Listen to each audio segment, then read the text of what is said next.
माँ के जाने के बाद पापा करते थे गंदा काम। 11 साल की मासूम का दर्द कलेजा चीर देगा। अब बच्चे को देगी जन्म। दुनिया का कोई भी बच्चा सबसे ज़्यादा सुरक्षित यदि खुद को महसूस करता है तो वो है माँ और पिता का साया, जहाँ बच्चे सबसे ज़्यादा सुरक्षित महसूस करते हैं। लेकिन जयपुर में एक बेहद ही हैरान कर देने वाला मामला सामने आया, जहाँ 11 साल की मासूम बच्ची से उसी के कलयुगी पिता ने 1 साल से लगातार उसका बलात्कार कर रहा था। इसी क्रम में बच्ची 8 महीने की गर्भवती हो जाती है। नमस्कार, स्वागत है आपका हमारे YouTube channel real crime story में।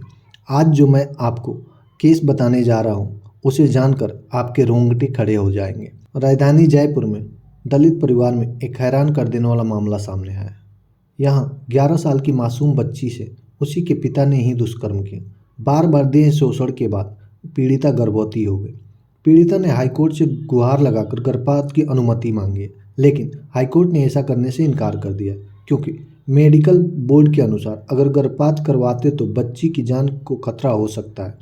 वहीं इस पूरे मामले में पीड़ित बच्ची का कहना है कि अब सब कह रहे हैं कि मैं मां बनने वाली हूं, लेकिन मुझे इसका मतलब ही नहीं पता। जयपुर में 11 साल की नाबालिग लड़की ने रिपोर्ट दर्ज करवाई है। नाबालिग लड़की ने शिकायत में बताया कि उसके परिवार में मानसिक रूप से बीमार मां और 5 साल का छोटा भाई है। मां अक्सर भाई को लेकर मामा के घर जाती थी। वहीं पिता बच्ची को रोक लेते थे और गलत काम करते थे। जब पीड़िता अपने पिता की हैवानियत के बारे में मां को बताने की बात कहती तो बिल्कुल नहीं डरते थे। पीड़िता कई बार चीख चीख कर रोई भी, लेकिन पिता उसे डांट फटकार कर चुप करा देते थे। पिता अपनी बेटी का करीब 1 साल से देह शोषण करता रहा। कुछ दिन पहले जब पीड़िता की तबीयत बिगड़ने लगी और कमजोरी दिखने लगी तो पिता को इसका पता चल गया। वो उसे मामा के घर छोड़ा है। मामा के घर जाने पर पीड़िता गुमसुम रहने लगी। मामा ने दुलारते हुए पूछा तो पीड़िता ने रोते हुए पिता ने जो किया सब बता दिया। इसके बाद मामा ने आरोपी पिता के खिलाफ पुलिस में रिपोर्ट दर्ज करवाई। पीड़िता ने पुलिस को भी पिता की करतूतों के बारे में बताया। अब पीड़िता 11 साल की उम्र में मां बनने वाली है। बच्ची 31 सप्ताह की गर्भवती है।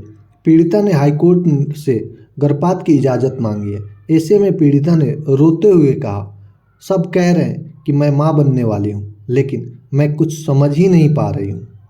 हाईकोर्ट अधिवक्ता फतेह चंद सैनी और अरुण टांग ने बताया कि पीड़ित बच्ची की उम्र, वजन और भ्रूण की स्थिति देखकर हाईकोर्ट ने गर्भपात की अनुमति नहीं दी। डॉक्टरों के अनुसार अगर गर्भपात करते तो बच्ची को खतरा है। पिता द्वारा मामा के घर छोड़ने के अगले दिन ही मामा ने एफआईआर दर्ज कराई थी। 16 जनवरी 2024 को पिटीशन फाइल की। इस उम्र में मां बनने और पूर्ण विकसित भ्रूण का गर्भपात करने में जान का खतरा हो सकता है, क्योंकि ब्लड का बहाव बहुत ज़्यादा होगा और 11 साल की मासूम लड़की की जान जा सकती है। एमटीपी एक्ट के 2021 संशोधन के अनुसार दुष्कर्म पीड़ितों के मामले में हाईकोर्ट 24 सप्ताह तक गर्भपात की अनुमति दे सकता है। इसके लिए मेडिकल बोर्ड की रिपोर्ट जरूरी है। इसमें बोर्ड को बताना होता है कि भ्रूण में पर्याप्त असामान्यताओं के मामलों में 24 सप्ताह के बाद गर्भावस्था को समाप्त किया जा सकता है या नहीं। पंजाब और हरियाणा में ऐसे ही केस कोर्ट में आए थे, जहां दुष्कर्म पीड़िता को गर्भपात की मंजूरी नहीं दी गई थी।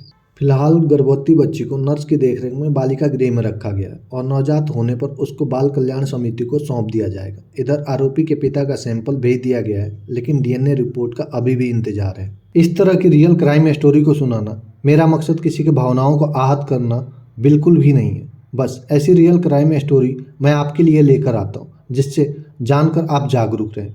उम्मीद है कि आप अपना और अपने परिवार का बहुत अच्छे से ख्याल रखते होंगे। जय हिंद।